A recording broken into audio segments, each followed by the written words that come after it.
Alright guys, welcome to the video. In this video, we're going to be talking about Survival Hunter, specifically Razorwire and M+. I got a request to do it last video after showing it off in Raid. So we're going to show off some M+ gameplay here. First off, let's talk about the build. If you are new to Survival, maybe new to Hunter in general, we are running, obviously, Venthyr, and we're going to be running the Razorwire Lego. So for those who don't know what that does, is that turns your Flayed Shot, which is a 30-second cooldown, for an 18-second dot. Every time the dot does damage, it has a chance to proc a kill shot. What the legendary is going to do is it's going to make that shot do 60% of its damage to 6 targets within 12 yards. The way to think about this Lego is it's your single target legendary that happens to cleave. So when looking at our M plus numbers, you need to think this is a single target build. We're not running AoE. The standard M plus Lego right now is Wildfire Cluster or WFC. This causes your bombs to drop a lot of smaller bombs. It's used to really farm overall damage and just destroy AoE packs. So when we're comparing Razorwire, we're going to be comparing Razorwire to this. The rating video, we talked about stats. You wanted haste to roughly 26%, followed by crit, and then you dump your rest into verse or mastery. With M+, this kind of changes. You want to prioritize versatility more, just to negate more damage you're going to take in M+. You could skimp some from haste, some from crit, but the idea is you want to ignore mastery and put more into versatility. For your builds, the talents. This is what I'm currently running setup wise, but just going row by row, Viper's Venom and Alpha Predator, both good choices. Row 25, Guerrilla Tactic is a good choice. There is people out there who do meme around with Butchery and the Butchery Lego, so if you're inclined to do so, more power to you. Row 30, Natural Mender for me is the staple pick here, just to have heal up more often. I've seen some Camo, I've seen some Trailblazer. I would say player's choice on this one as well. On to row 35, Bloodseeker is a choice here. Steel Trap for NTA, but you don't play NTA in Mythic Plus, so Bloodseeker is going to be the go-to. Row 40, Post Haste versus Binding Shot. Look at your group, see if you need more CC, see if you need more CC for the dungeon you're running. As a baseline, I usually run Post Haste. Row 45, this differentiates from the rating guide because I think there's an argument for all three on this row. I prefer Tip to Mongoose Bite for ease of use. Mongoose Bite's obviously supposedly simming stronger for single target. And Flanking Strike is the go-to AoE talent if you just want to set up huge bomb-carved bomb windows followed by just spamming Serpent Sting. Row 50, Wildfire is your only choice. We're not playing NTA, so you're not playing Birds of Prey. Pick Wildfire. To set the stage for the numbers we're about to look at, I just queued into a 12 Sanguine, ran it the best I could. Keep in mind, I haven't seriously ran M+, since Season 1, so if you have better cooldown lineups and just general better play, your numbers could look better than what I did. First off, our competition for top TPS was a 247 Frost Mage. We did an overall of 8.7. They did an overall of 8.9. We're 7 item levels lower, and we're also spec single target. So we expect to lose overall with this build. If you're running WFC, your numbers would probably be higher in this scenario because you'd be just demolishing packs. This is a breakdown of the overall. Obviously, Raptor Strike, strongest single target, followed by our Lego. This is our single target Lego, but it's still pumping out huge amount of damage overall. So we need to preface this why. This procs off our Flayed Shot, which is a percent chance off every tick. You are going to have drastically different numbers sometimes, depending on when your procs happen. For example, if you walk into a pack and you're 30 yards out, you put your Flayed Shot out, and you immediately get a proc and it's a crit, and you have continuous streams of procs, your damage, that pack, is going to look different. You could have a really perfectly timed separated kill shots, so you can kill shots, get a couple seconds of bleed, kill shot, get a couple seconds of bleed, and have it fit nicely in between serpent stinging, bombing, and carving your ads. Obviously, why we go crit is when your kill shot crit, your bleed does more damage. In 9.0, I played WFC, and WFC was your top damage, so it'd be above your Raptor Strike, because WFC farms overall damage as far as killing ad. Like I said earlier, we're a single target build, so where we want to see our strength is in the boss fights. Alright, so this is the first boss of Sanguine. I tried to play these relatively normally, tried to be a good group member on this, so this is me walking out for the smash and making sure my orb pops at a reasonable distance. Pouch of Razor Fragments doing 3.9%. WFC, you have to keep in mind, if that's the build you're running, would also be running a low number. Let's look at our kill shot crit percentage. We had 16% crit. That's something we have to keep in mind when looking at Pouch. The less crits we have, the less of this being a huge factor in a single target DPS. Still point out here, we did 7.7. All right, second boss fight, Executioner. Mage beat us. I'll be first to admit, we played kind of poorly on this. If you have your better cooldown lineups and better ability lineups and are just overall a stronger player than I am, your performance will obviously look better. But we're competitive with someone 7 item levels higher than us. Boss 3. Yep, this sheet this sheet looks different, doesn't it? We got 5 out of our 8s were crits. Pouch and Razor Fragments up to 8.4, matching our Serpent Sting. Kill Shot, top damage, 7.2. This is where the casino comes into play. With a good roll, you can demolish. The higher the key you get, the longer the fights last, the more redundancy you have to bad RNG. The final boss fight, 7.6 to 6.5. We're killing it. Kill Shot crit percentage, absolutely 0. So this could have been better. And I'll be honest here, I didn't line up my Jotnir with my Coordinate Assault perfectly throughout this. This is when I did have it lined up perfectly. And as you can see, we beat the Frost Mage like thoroughly with no crits. So obviously Pouch doing less damage. If we had a good crit percentage, this could be double. So I think it's important when talking about M+, to think about your group and your dungeon, and if it's tyrannical or if it's fortified, basing your decision off that and not just sticking to one play. If you're going to craft one Lego, obviously I'm a Razorwire player. I'm biased. I think you should do Razorwire. It's new and it's fun, so play the new fun thing. In your group, if you see that you need to be the AoE force, let's just say you're running with like a Shadow Priest and you know he ain't going to do anything for AoE, so you got to carry it, maybe consider running Wildfire Cluster. Let's just say you're in a group with an Unholy DK and a Boomkin, run the single target legendary. Prove your worth. As we can see, we're stacked up against a Frost Mage. We still did good. We matched him. He's 7 item levels higher than us. I played poorly, and we matched him. Survival Hunter baseline is a strong AoE class. This is the pack you walk up to. Bomb, Carve, Bomb, Dots. That was 17k that we bursted. And that's just the baseline kit. That's assuming you're running the talents I did. Where Razorwire shines is when you start adding in Blade Shot. So if you have your tank, and let's just say the group isn't as nicely packed as this, and you're running in and they're spread. So imagine instead of being this tight cluster, they're like, oh, here to here. You don't really want to bomb yet because you're not going to hit all of them. So as you're running in, maybe throw a Flayed Shot out. You're like, okay, the group, bomb, carve, bomb, start dotting, carve again. It's off cooldown, bomb again. Oh, there's a proc, boom. And this is roughly what you're going to be doing.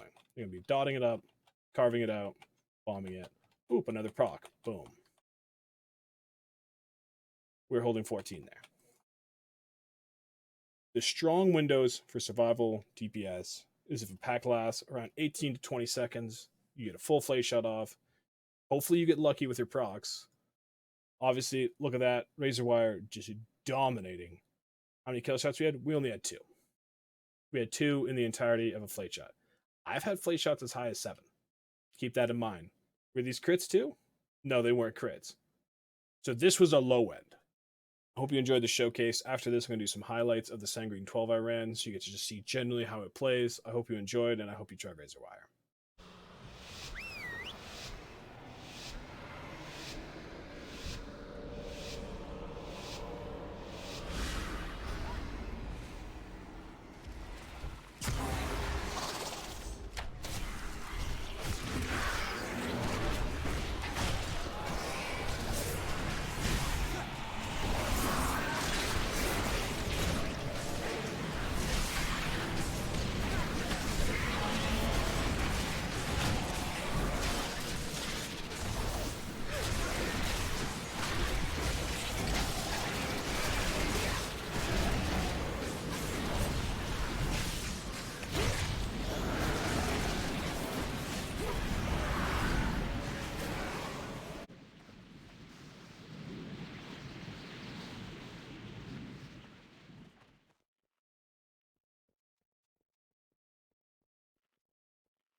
Beware.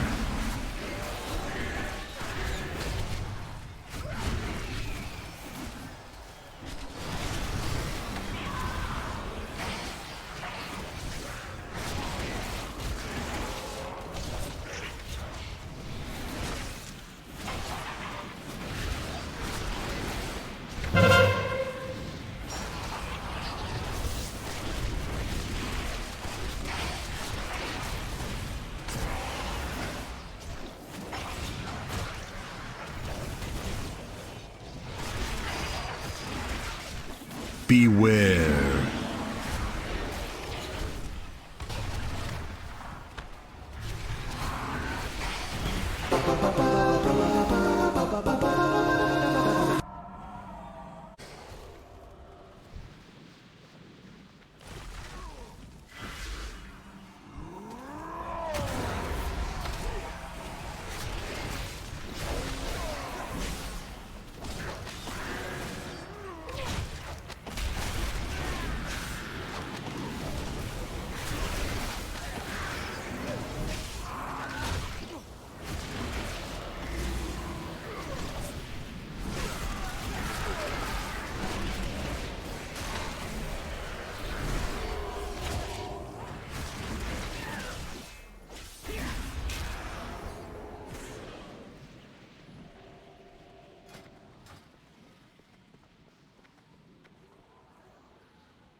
Beware.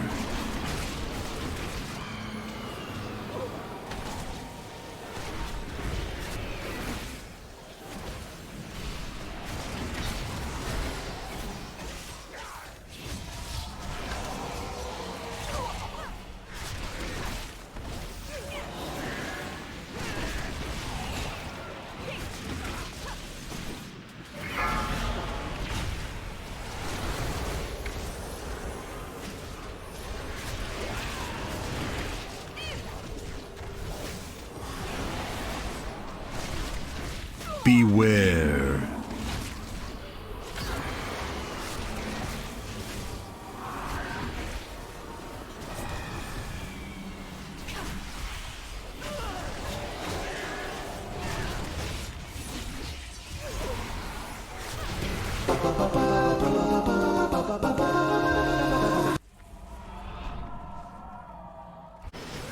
Run away, little girl.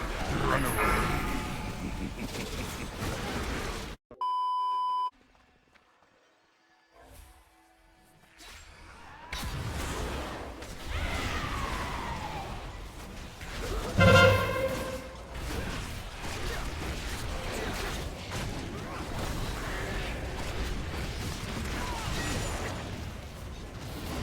Beware.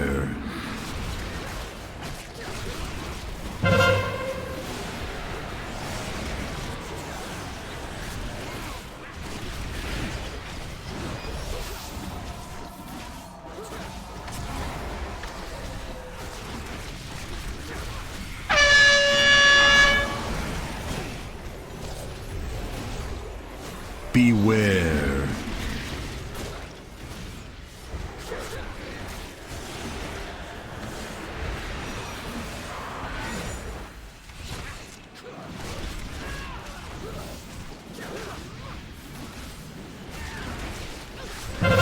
Beware.